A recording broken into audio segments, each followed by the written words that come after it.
Hi friends, இன்றைக்கி வந்துட்டு நம்ம டேஸ்டியான நூடுல்ஸ் எப்படி செய்கிறதுன்னு பார்க்கலாம்.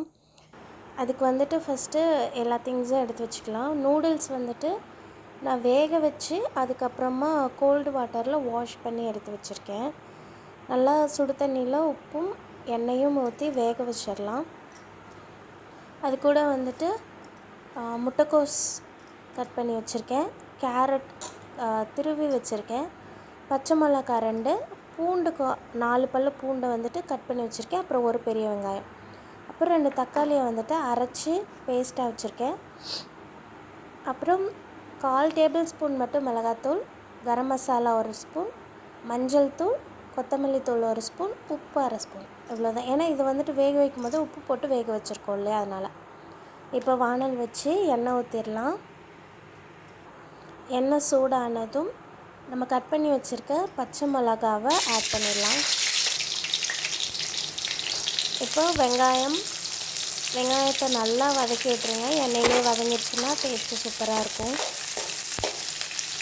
இப்போ வெங்காயம் நல்லா வதங்கிடுச்சு. இப்போ வந்துட்டு நம்ம கட் பண்ணி வச்சுருக்கோம் இல்லைங்களா பூண்டு, அதை ஆட் பண்ணிடலாம்.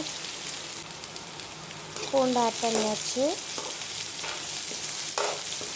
ரெண்டுத்தையும் நல்லா மிக்ஸ் பண்ணி எண்ணெயில் வதக்கிடலாம். இப்போ பாருங்கள், நல்லா வதங்கிடுச்சு. இப்போ வந்துட்டு நம்ம கட் பண்ணி வச்சுருக்க வெஜிடபிள்ஸ் எல்லாத்தையும் சேர்த்துக்கலாம். நான் வந்துட்டு இன்றைக்கி முட்டைக்கோஸும் கேரட்டும் மட்டும்தான் சேர்த்துக்க போகிறேன். இவங்களையுமே நல்லா எண்ணெயில் ஃப்ரை பண்ணி எடுத்துடலாம். கொஞ்சம் நேரம் மூடி போட்டு கூட மூடி வச்சுட்டா இந்த மாதிரி நல்லா வெந்துடும்.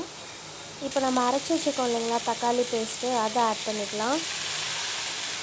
தக்காளி பேஸ்ட் ஆட் பண்ணி கிண்டி விட்டுட்டு கொஞ்சமாக சாறு கழுவி மட்டும் அந்த தண்ணியும் ஆட் பண்ணிக்கலாம். ஆட் பண்ணிட்டு நல்லா மிக்ஸ் பண்ணி விட்டுறலாம். இப்போது நம்ம எடுத்து வச்சுருக்க ஸ்பைசஸ் எல்லாத்தையும் ஆட் பண்ணிக்கலாம்.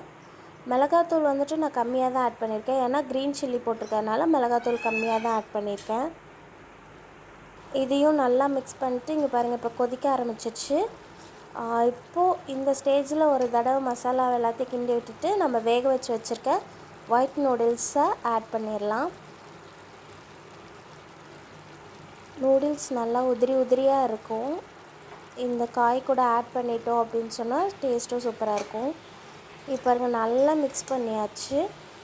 அவ்வளோதான், நம்மளோட ஈஸி வே ஆஃப் நூடுல்ஸும் ரெடி ஆகிடுச்சு. இப்போ அடுப்பு ஆஃப் பண்ணிடலாம். உங்களுக்கு வேணும்னா இதில் நீங்கள் நெய் சேர்த்து கூட குழந்தைங்களுக்கு தரலாம். டேஸ்டியான நூடுல்ஸ் ரெடி.